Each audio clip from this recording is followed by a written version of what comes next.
April 14, 2002. The afternoon sun cast long shadows across Riverdale Park in Toronto, where children's laughter mixed with the gentle rustle of newly budding maple trees.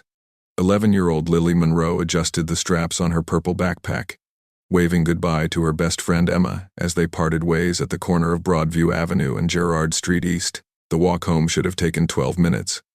But on this ordinary Sunday afternoon, something went terribly wrong. By 6:30 that evening, when Lily hadn't arrived home, Claire Monroe's concern turned to panic. By 7:15, Toronto Police Service had issued an Amber Alert. By midnight, over 200 volunteers were searching every alley, park, and raveway in Riverdale. What began as a missing child case would become Toronto's most haunting unsolved mystery for 22 years. Then in March 2024, a breakthrough that stunned not just Toronto but law enforcement agencies worldwide. Advanced DNA technology and a discarded coffee cup would finally answer the question that had tormented the Monroe family and the entire Riverdale community for more than 2 decades. Who took Lily Monroe? Before we dive deep into this shocking case and reveal the arrest that no one saw coming, take a moment to hit that subscribe button. This channel brings you the most compelling cold case investigations, and I don't want you to miss what happens next in this extraordinary story of persistence, breakthrough science, and a truth that was hiding in plain sight all along.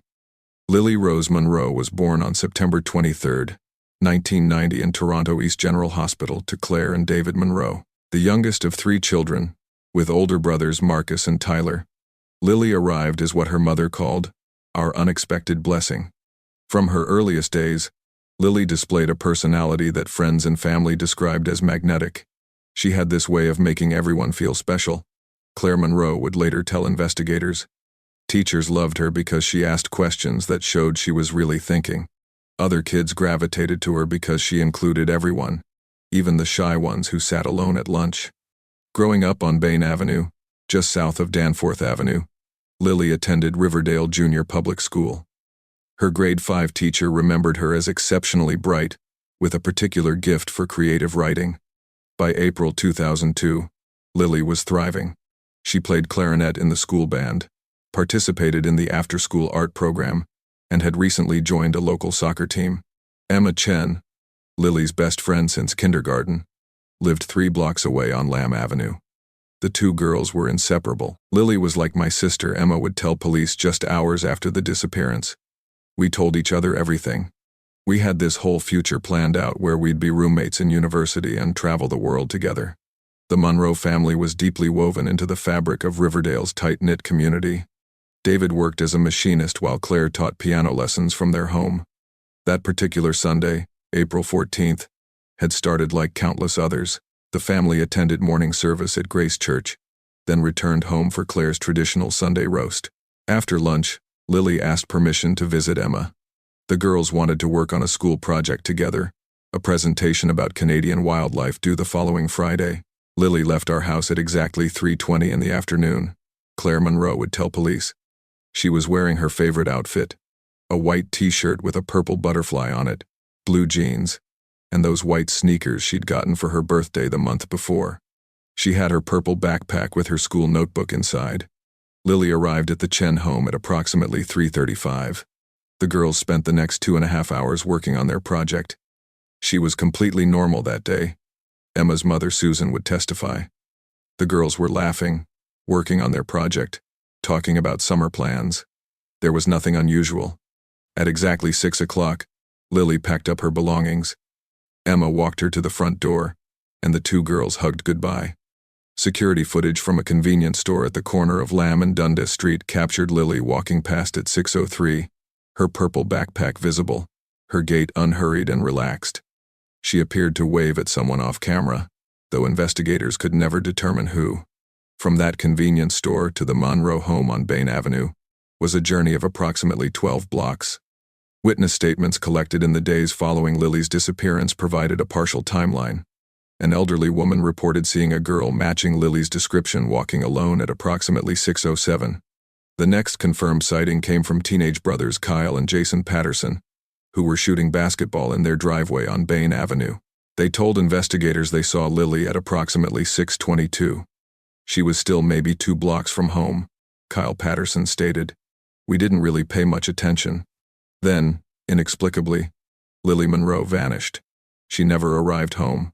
She simply ceased to exist between 6:22 and 6:30 on a busy residential street in one of Toronto's safest neighborhoods.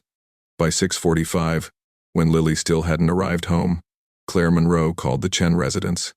Susan Chen confirmed that Lily had left their house on schedule. Claire then called other neighborhood friends. No one had seen her. At 7:18, David returned home from searching and called 911. Toronto Police Service responded with remarkable speed. The first officers arrived at 7:26, just 8 minutes after the call. Within 30 minutes, a full-scale search operation had been activated. Detective Sarah Chen was assigned as lead investigator. Her initial report noted the unusual circumstances. Victim is 11 years old, well-adjusted, no history of running away, no family conflicts. Disappeared in daylight hours in a residential area during a routine walk home. This has all the hallmarks of an abduction. The Amber Alert issued at 7:52 brought Toronto to a standstill. Lily's school photo appeared on every television screen, smartphone, and digital billboard across the Greater Toronto area. The response from the community was immediate and overwhelming.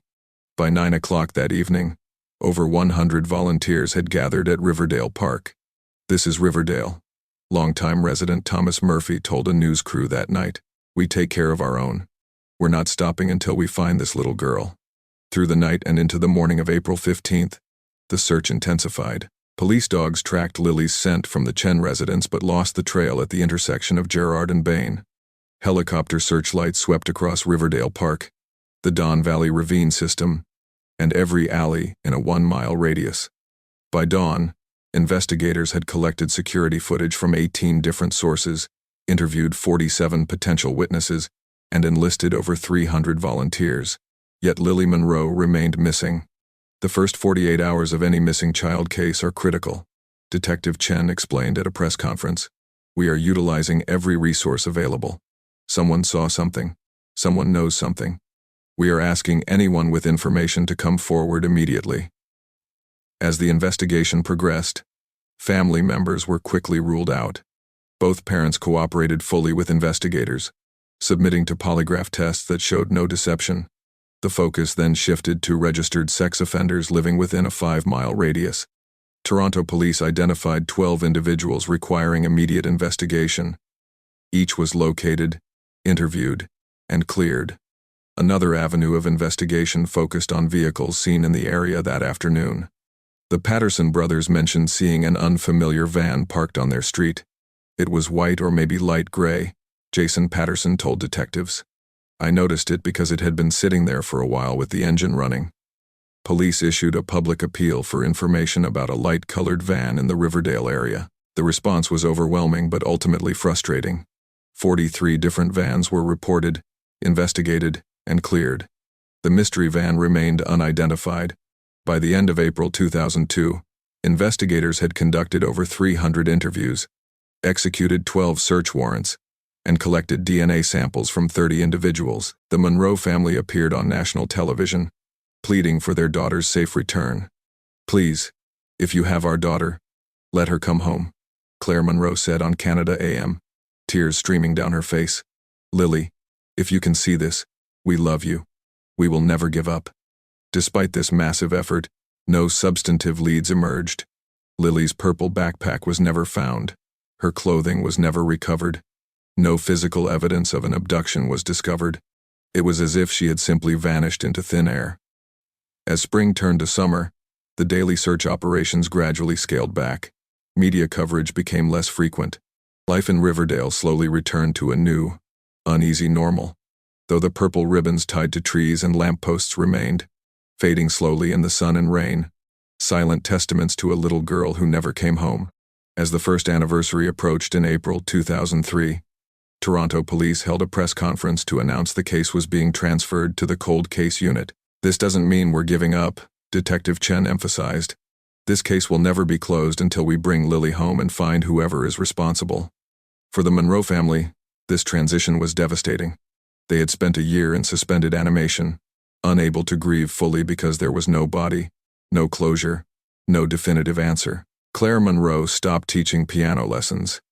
David took a leave of absence that eventually became permanent disability due to stress-related health issues.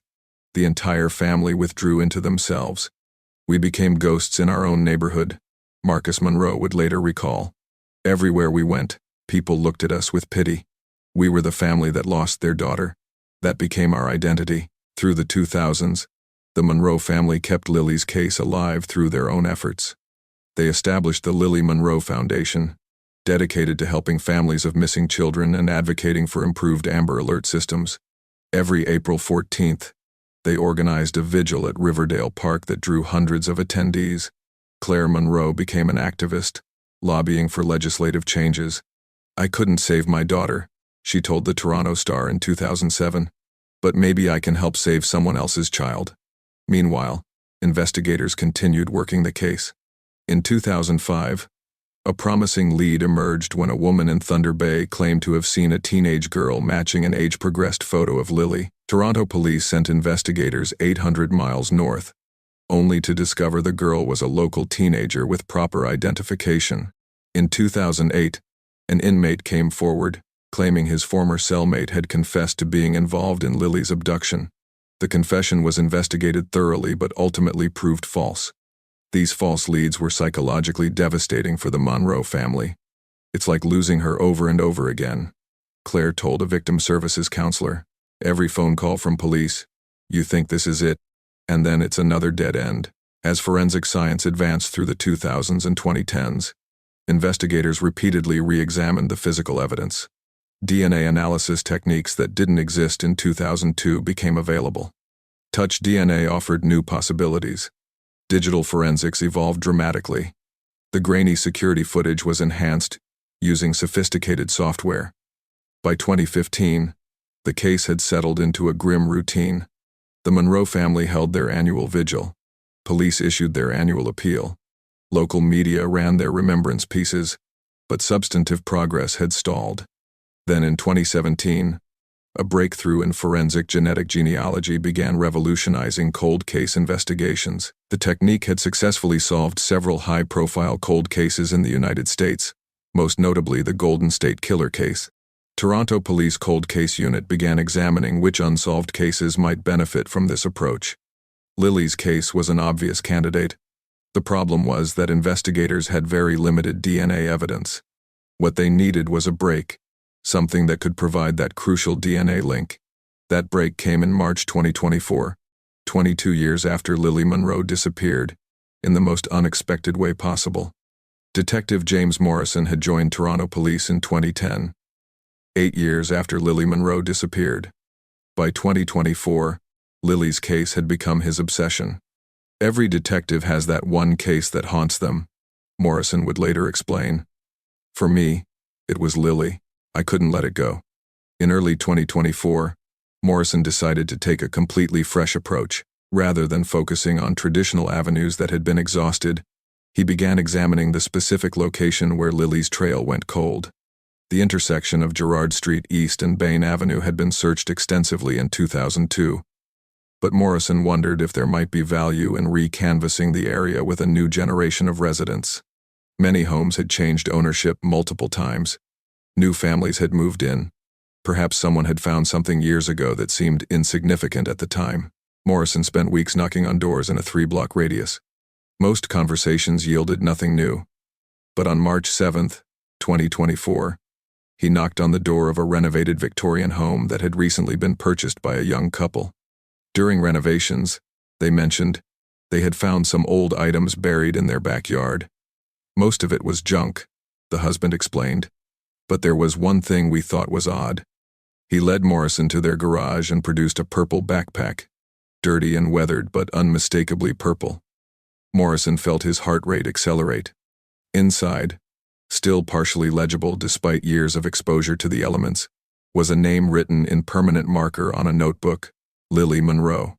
The backpack had been buried approximately 2 feet deep in a corner of the yard, underneath what had once been a garden shed. "We almost threw it away," the wife admitted. "We had no idea it might be evidence in anything." The backpack was immediately transported to the Center of Forensic Sciences. Despite being buried for potentially 2 decades, The soil conditions had actually helped preserve some materials inside. Using advanced DNA extraction techniques, forensic scientists were able to isolate touch DNA from the backpack straps and zipper pulls. The DNA profile didn't match Lily Monroe or any of her family members. It belonged to an unidentified male. With this DNA profile in hand, investigators turned to forensic genetic genealogy. The profile was uploaded to GEDmatch, a public genealogy database, in hopes of finding genetic relatives of the unknown subject. Within 2 weeks, the search identified several distant cousins. Genetic genealogists then built family trees, working backward from these cousins to identify potential suspects. The work was painstaking and took nearly 6 weeks, but by late April 2024, investigators had narrowed their focus to one individual, Robert Malcolm Warren, age 59, a longtime Riverdale resident who in 2002 had been 37 years old.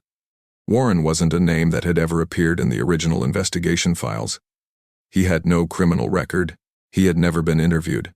He was, by all appearances, a model citizen, a volunteer baseball coach, an active member of his church, and a respected electrician who ran his own small contracting business. Most shockingly, in April 2002, Robert Warren had lived just 3 houses away from the vacant lot where Lily's backpack was later found buried. His property backed directly onto the yard where the bag was discovered. To confirm the genealogical findings, investigators needed a direct DNA sample from Warren. Detective Morrison obtained authorization for a covert DNA collection. On May 2, 2024, surveillance teams followed Warren to a Tim Hortons on Danforth Avenue. After Warren left, officers retrieved his discarded coffee cup from the trash. The DNA from the cup was analyzed and compared to the DNA from Lily's backpack. The results came back on May 7, 2024, a match with a probability exceeding 99.99%. After 22 years, Toronto police finally had their suspect. The arrest was planned with extraordinary care. On the morning of May 15, 2024, as Warren arrived at a job site in East York, a tactical team moved in. "Robert Warren, you're under arrest for the abduction and murder of Lily Monroe," Detective Morrison stated as officers placed Warren in handcuffs. Warren's expression showed what witnesses described as resignation rather than surprise. He offered no resistance, no protests of innocence. He simply stood silently as he was led to a waiting police vehicle. Within hours, the news had exploded across Toronto. For the Monroe family, the phone call from Detective Morrison came at 11:30 that morning. "We have him," Morrison said simply. "After 22 years, we finally have the person responsible for taking Lily." Claire Monroe, now 68 years old, collapsed in her kitchen, overwhelmed by emotions she couldn't even name. It wasn't relief. It wasn't joy. It wasn't closure. It was something more complicated. A mixture of vindication that they'd been right to never give up, grief that Lily was truly gone, and anger that had been building for 2 decades. The investigation that followed Warren's arrest revealed a disturbing picture of a predator who had hidden in plain sight for decades. Searches of Warren's residence uncovered a collection of newspaper clippings about Lily's case, saved meticulously over 22 years. He had attended the annual vigils at Riverdale Park, standing among community members mourning a child he had killed. He had even donated to the Lily Monroe Foundation. "The audacity is breathtaking," Crown Attorney Michelle Torres stated. Robert Warren inserted himself into the grief of this family and community for 22 years, while holding the secret of what he had done. During interrogation, Warren initially refused to speak without an attorney present. However, faced with overwhelming DNA evidence, his defense team eventually negotiated a plea agreement. In exchange for providing information about what happened to Lily and the location of her remains, Warren would plead guilty to second-degree murder. On July 20, 2024, Robert Warren led investigators to a wooded area in Rouge National Urban Park, approximately 15 miles from where Lily was last seen. There, buried in a remote section of the park, investigators recovered remains that were later confirmed through DNA analysis to be those of Lily Monroe. The medical examiner determined that Lily had died within hours of her abduction on April 14, 2002. The cause of death was asphyxiation. Warren's confession, delivered through his attorney, provided the timeline investigators had sought for 22 years. Warren had been driving through Riverdale when he saw Lily walking alone on Bain Avenue. He offered her a ride, claiming to be a friend of her parents. When she refused, he physically forced her into his van, drove to the remote park location, killed her, and buried her body. He then returned to his home, buried her backpack in a neighboring vacant lot, and resumed his normal life as if nothing had happened. The trial and sentencing took place in November 2024. The courtroom was packed with media, community members, and most importantly, the Monroe family. Claire and David Monroe sat in the front row, hands clasped together, as they heard the details of their daughter's final hours for the first time. Marcus and Tyler Monroe provided victim impact statements that left few dry eyes in the courtroom. "My sister never got to grow up," Marcus stated. "She never graduated high school, never went to university, never fell in love, never had children of her own. Robert Warren didn't just take her life. He took her future and ours." Justice Elise Morrison sentenced Warren to life imprisonment with no possibility of parole for 20 years. "You preyed on a child walking home in her own neighborhood," the judge stated. "You stole her from a family that loved her. You robbed a community of its innocence. And then you compounded that evil by living among the people whose lives you destroyed, attending vigils for a child you murdered. Your actions demonstrate a level of depravity that demands the severest punishment our justice system allows." For the Monroe family, the resolution brought complex emotions. Lily's remains were finally laid to rest in a private ceremony at Mount Pleasant Cemetery on December 7, 2024. The gravestone reads, "Lily Rose Monroe, September 23, 1990, to April 14, 2002, forever 11, forever loved, forever missed." The Lily Monroe Foundation continues its work, now with renewed purpose. Claire Monroe has become a prominent advocate for cold case investigations and improved DNA databases. "Advanced forensics saved this case," she told the Toronto Star. "How many other families are waiting for science to catch up to their tragedy?" Detective Morrison, whose dogged determination led to the breakthrough, was awarded the Toronto Police Service Medal of Merit, but he deflects praise, insisting the credit belongs to the Monroe family, who never stopped fighting for answers, and to the advancement of forensic science that finally gave Lily a voice. "This case reminds us that no case is truly unsolvable," Morrison reflected. "Sometimes it just takes time for technology to catch up, for the right investigator to ask the right question, or for someone to find a purple backpack buried in their backyard." If this story moved you, please subscribe to this channel and hit the notification bell. Every week we explore cases like Lily's, stories of families who refuse to give up and investigators who never stop searching for truth. Your support helps ensure these victims are never forgotten. 22 years is an impossibly long time to wait for answers. But for the Monroe family, the wait is finally over. Lily can rest in peace, knowing that the truth was uncovered and her killer will spend the rest of his life in prison. And for every other family still waiting for answers about a missing loved one, Lily's case offers something precious: hope that their day of resolution might still come.